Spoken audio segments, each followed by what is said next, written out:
Hey buddies, Pugly here, coming out with another Borderlands 3 video. Today we're doing an Amara build that focuses all around phase flare, but instead of dealing melee damage, which is what you normally see with a phase flare build, we are using a ton of gun damage, and this build allows you to deal millions and millions of damage, and we're able to even deal 1 billion damage with one phase flare, not using any melee or anything. So this is a build that one of my subscribers sent to me. His name is not King of Nido King. He does have a YouTube if you want to go there and subscribe to him. He submitted this build to me, and we did some collaborating, and we were able to deal crazy amounts of damage after some modifications with adding some weapons, and with a bit of testing we were able to deal 1 billion damage with one phase flare on frickin' Grave Ward. I can't wait to show you. Before we get into the video, don't forget to like, comment, subscribe. You have no idea how much it helps me out. We just hit 900 subscribers. Thank you so much, and let's get into the video. I want to first discuss a very key point on this build, which is the class mod we're using. So Death Blessing is essential with this build because it allows you to get a couple points into the blue tree that you normally can't get down with this skill tree that we're using with this build.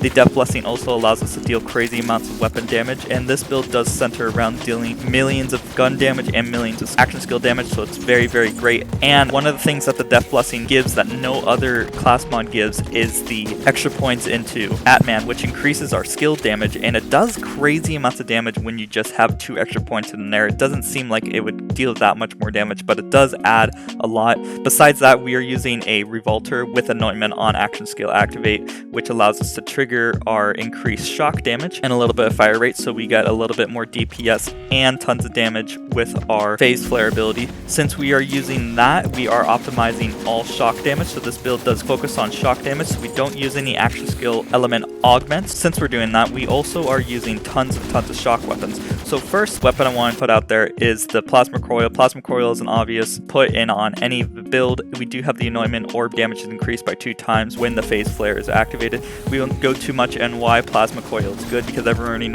already knows why it's good, but the other key point here is the Free Radical. Now the Free Radical does crazy amounts of shock damage, as you guys know, and because we are using the Free Radical, we are also using an artifact by the name of the Pearl of Ineffable Knowledge. The Radical does a really good job at getting stacks with this artifact, which allows us to optimize our gun damage by crazy amounts. It just boosts our damage phenomenally. And I didn't really get to say, but the Free Radical that we're using is also the anointment. The orb damage is increased by 2 times. All the guns we have do have the same anointment because we are trying to get the orb to deal as much damage as possible. Before we go into some of the techie stuff, I first want to tell you the orb that we're using is the Light Fantastic. The Light Fantastic does do a crazy amount of damage when you get a bunch of kills. This build definitely does better when you're mobbing, but if you do a little bit of trickery, you could deal 1 billion damage to bosses, as I did with the Grave Ward. And as those of you know, Light Fantastic does a great job at making the orb just fly around and hit anybody that you're touching, so it just allows the orb to be out there and constantly dealing damage to anybody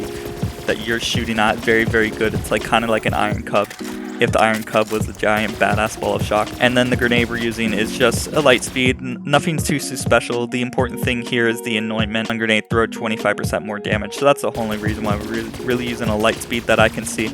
Now those are the core aspects that Nido King sent to me with this build, but I did add 2 weapons and 1 piece of gear that does allow you to deal crazy amounts of damage with bossing. Now this build right off the bat can deal crazy amounts of damage with mobbing. It excels at mobbing, in fact. 2 weapon choices and 1 piece of gear, we were able to deal, in comparison, 100 million damage to 1 billion damage against bosses. And the way that I did that is adding the artifact Elemental Projector Victory Rush. Now right off the bat, we already get bonuses from killing enemies with the orb out there, so why not capitalize that by using a Victory Rush? So Victory Rush, each time we kill a badass, we do get 18% more damage, and that 18% can mean a lot. With the secondary stats, I don't have optimized secondary stats except for area of effect damage. That is a multiplicable multiplier that is excellent on any splash damage build, so we do have that. I wish I could have shock damage and or something else besides grenade damage, but hey, you take what you can get. And the reason why we're using a elemental projector is because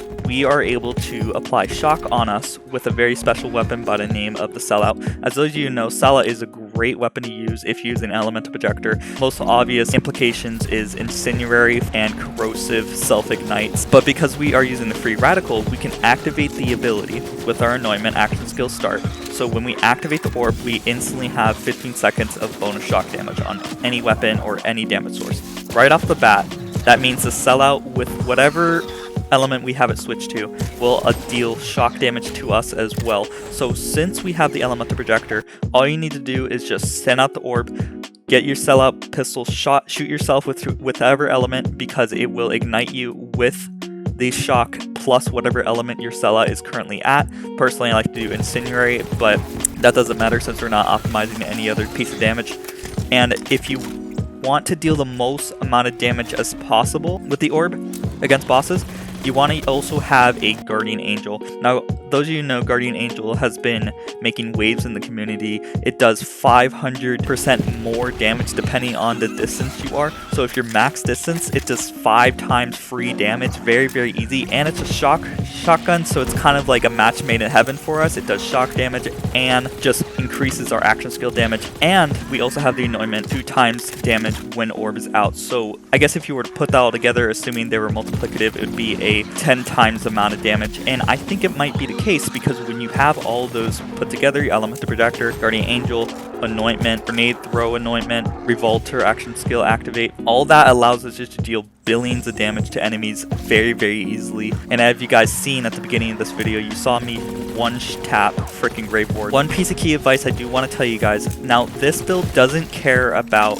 elemental resistance as much as any other build, but if you're fighting a boss that doesn't spawn any adds, I would definitely recommend, instead of using True Vault Hunter mode, go to normal mode. Now the reason for that is because True Vault Hunter mode won't allow you to deal the max amount of damage you could if you were in normal mode with shock damage, because most of the time, most enemies are going to resist shock damage unless they're shielded. I can't think of a lot of bosses that are shielded besides Captain Tron. So if you run True Vault Hunter mode, you're going to have a worse time as if you were fighting normal mode, because when you enter True Vault Hunter mode, the shock resistances become 25% more or less depending on if it's effective or not. And for those of you still confused, here's a elemental guide that Mental Mars made. So it shows you right here with True Vault Hunter mode, this is shock values right here on this line. So on True Vault Hunter mode, normal flesh enemies and explosive enemies take 15% less damage than they normally would if they were on normal mode when dealing shock damage. So that's why I recommend going in normal mode as opposed to True Vault Hunter mode,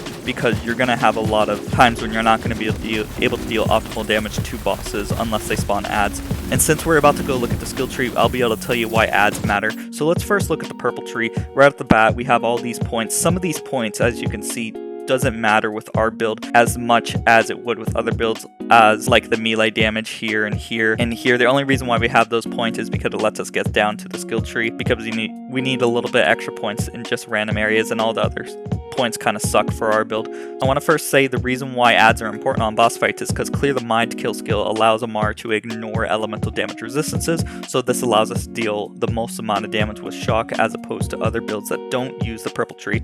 But besides that, some key points that you want into this build is burn both ends. This allows you to get increased damage when you get dealt damage. This means a lot because you're always going to be getting damage on yourself with this build, so you're going to be able to get increased damage very, very easily at this point. So it's easy max out on there, and then you want as much points as the Atman because you want to deal as much damage as possible to skill damage.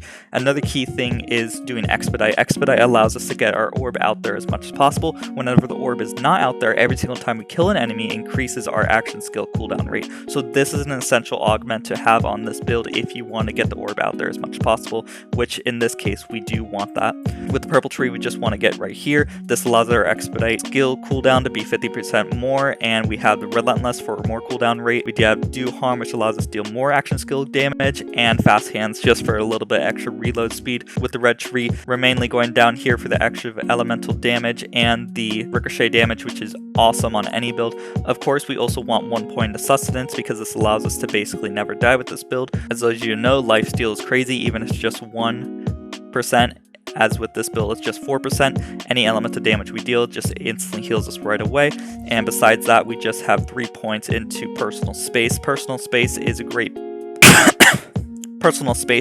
point you want on any Amara build, because even if you're not close to the enemy, you're going to be able to deal a little bit more extra damage no matter what, because it does have a minimum distant damage, I believe, of, I think it's 10%? It might be more, but personal space is always good on any build. It just does great in the damage formulas with Amara. Besides that, we're running Mayhem 11, nothing special here. Here's our Guardian ranks, it doesn't really matter. If you want a build that focuses around skill damage, just like this build, you could try my Zane build that does crazy amounts of damage with Mantis Cannon and the Unforgiven Pistol. It optimizes the crit damage. If you want a more hands-on build where you are not having to worry about your active skill as much as this build, you could try our Flare plus Iron Cup build. This just allows you to go AFK and Iron Cup does all the damage. Of course, since I said it's a bit more hands-on, you could deal crazy amounts of gun damage because the build does optimize your most damage as well. If you want a skill shot oriented build, you could try our Crossbow plus Cold War. It basically one-shots anything if you have the right conditions. We were able to deal 1.5 billion damage with this build. If you want a build that can deal 1 billion damage with Flak, try our Guardian Angel plus Lightspeed. It is a variant on our Peregrine plus Lightspeed build. It just does crazy amounts of damage. You'll see a bunch of grenades going out there. And if you want a build that allows you to deal infinite amp shots with an amp shot shield, try our Moe's build that optimizes in Sleeping Giant damage with the version 0.m. Does crazy amounts of damage. All these builds are able to deal millions of damage. The link will be up at the top. That's pretty much it. Don't forget to like, comment, subscribe, and I hope you guys have a great day. Bye-bye. And the last shall be first to immerse in a pass out heat, facing him out with a moxie melt till he woke up drowning in tchotchke hell. War in a cave with a torch on a wall, then a window arrangement of porcelain dolls.